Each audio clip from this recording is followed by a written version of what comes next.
I am going to be creating storylines for these upcoming free agents using AI. Chester Cheeto is someone I could possibly draft round 3 or 4. I need a backup QB. His key ratings are already super solid, and he looks like a really good athlete. So here I got spreadsheets. Chester Cheeto, a 6'3", 218-pound QB out of South Alabama. Let me put in the information right here of Chester Cheeto. And then I like to throw in 3 random adjectives about his personal life. Rich, saucy, complicated. I'm asking the AI to make an in-depth paragraph background story for the NFL prospect Chester Cheeto at 6'3", 218 QB out of South Alabama. The words don't have to all sort of make sense. The AI figures it out with the information I give it, including notes about his rich, saucy, and complicated personal life. By the way, do you like the new camera? I upgraded. Chester Cheeto Johnson. Okay, they made Cheeto his nickname. Was born and raised in Mobile, Alabama. All right, this is all kind of, normal, basic stuff. Cheeto's personal life was always a bit complicated. He had a tumultuous relationship with his ex-girlfriend, who was also a student at South Alabama. Ooh, they were constantly breaking up and getting back together, and the drama often played out in the local media. I mean, hopefully this isn't like serious drama, you know what I mean? Despite the distractions, Cheeto managed to excel in the field. He led the Jaguars to a conference championship in his junior year, and he was named Conference Player of the Year. Sure. I don't know, what if this is sort of like the Ball brothers in the NBA, where they have like a reality TV show? I like that. Chester Cheeto. Oh, this one's really good. Flax Deaconberry grew up in an isolated town in the mountains, and he developed a fascination with the occult. That's magic stuff. He spent much of his time studying ancient rituals and practicing magic. He uses his supernatural powers to intimidate and outmaneuver his opponents. If you aren't familiar with this series, you'll also notice that these people have odd names, and I do make them. But some of these odd names have been AI generated this season. So if you want in the comments down below, guess which names are AI generated and which ones I've made up. Antoine Cooper is neither, though. This is a guy that I did not think I would be interested in drafting, but then I looked at his physicals. What? Like, maybe he just isn't a fullback. So he's someone I'm interested in drafting, someone I want to make a storyline for. So I'll replace Chester Cheeto. Antoine Cooper. A lavish, complicated, and trying personal life. Here we go. Antoine Cooper was a highly sought-after NFL prospect coming out of Duke, where he played fullback for the Blue Devils. Standing at 6'1", weighing at 239 pounds, Cooper was a force to be reckoned with on the field. Off the field, however, his life was far from simple. Growing up in a wealthy household in the suburbs of New York City, Cooper was used to the lavish life that came to being the son of a successful businessman and a well-known socialite. He attended private school and had access to the latest gadgets and designer clothes. However, Cooper struggled with the pressure to live up to his parents' expectations and often felt overshadowed by their accomplishments. DUI charge and multiple arrests for vandalism and public intoxication. Despite his personal struggles, Cooper is able to focus his football career and eventually offered a scholarship to Duke. So I like this backstory. I mean, it's just a rich boy, yeah? I also just wanted a list of adjectives because, yeah, I didn't want to think of them myself. Here we go, baby. Kevin Gore Dito, a 5'10", 179-pound wide receiver out of Georgia, has a tumultuous personal life. Growing up, he faced numerous challenges, including poverty and a troubled home life. Despite these struggles, Kevin has been able to excel in the football field, using it as an escape from his difficulties in his personal life. In high school, Kevin quickly made a name for himself as a dynamic playmaker, catching eyes of college scouts. He eventually attended University of Georgia. Despite this, he's turned his Yeah, so this is one of those where it's just like, kind of boring. So let's include a giraffe. I don't know how to spell giraffe. Include a giraffe accident. I think it needs it. One of the most memorable moments in Kevin Gordito's personal life occurred when he was involved in a bizarre accident involving a giraffe. It was a sunny day, and Kevin had decided to visit the local zoo with some friends.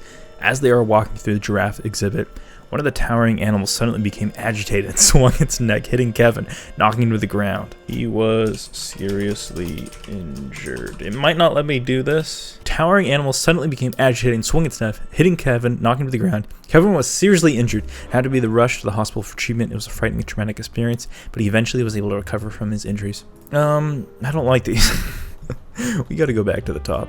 Kevin is known for his love of music and poetry. He often writes and performs his own lyrics. What are my scouts doing? This isn't the dirt I want.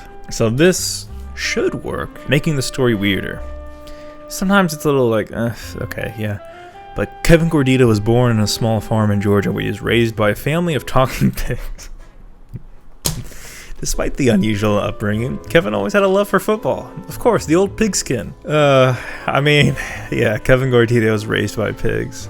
I kind of like that. I'm gonna be honest, I kind of do like that. He's determined to succeed in the league and prove that even a farmer raised by pigs can make it to the top. Oh, Kevin Gordito, just a small farmer boy. Alright, so I think the other wide receiver I could possibly go for is Nobius Skeet. He's day 3 projection, F catching, F release. He is the fastest wide receiver in the class. If you're a wide receiver that can't catch the ball, maybe you're just a CB. Nobius Skeet, he has a spacious, glorious, and ravishing personal life. He's a family man with a wife and 2 kids, whom he adores. How old is he again? This is the second time that's done a phobia of clowns.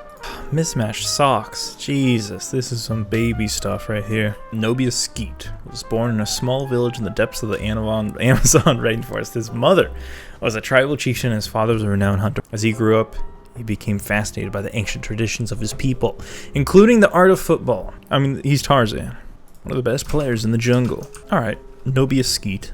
This is an important one. I definitely need a tight end this draft, so I need to know who it's going to be, but it's between these 2 players, I think. It's Gerg Tater. Growing up in the sweltering heat of Miami, he spent most of his days lounging on the beach, eating delicious Cuban sandwiches. But one day, surfing the waves of South Beach, he had a strange vision. He saw himself as a towering football player. Okay, this guy had like a spiritual awakening. Practiced his catching skills by tossing a beach ball back and forth from his friends. That definitely worked. That's the old jug machine at work. Hydrated vision. Easy Bake is also 6'5". Growing up in the small town of Ponca City, Oklahoma.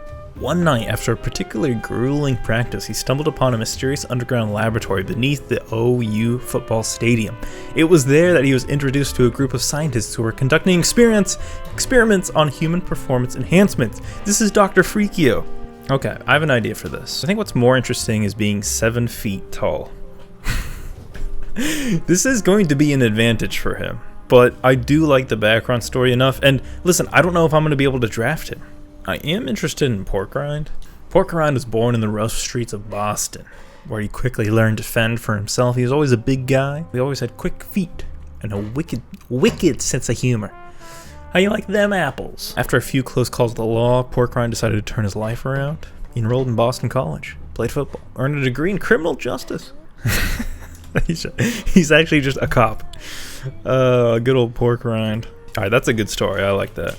I think Chad Blumke was never a normal child. From a young age, he displayed an unusual level of strength and aggression that often got him into trouble. Eventually, he dropped out of high school and turned to a life of crime.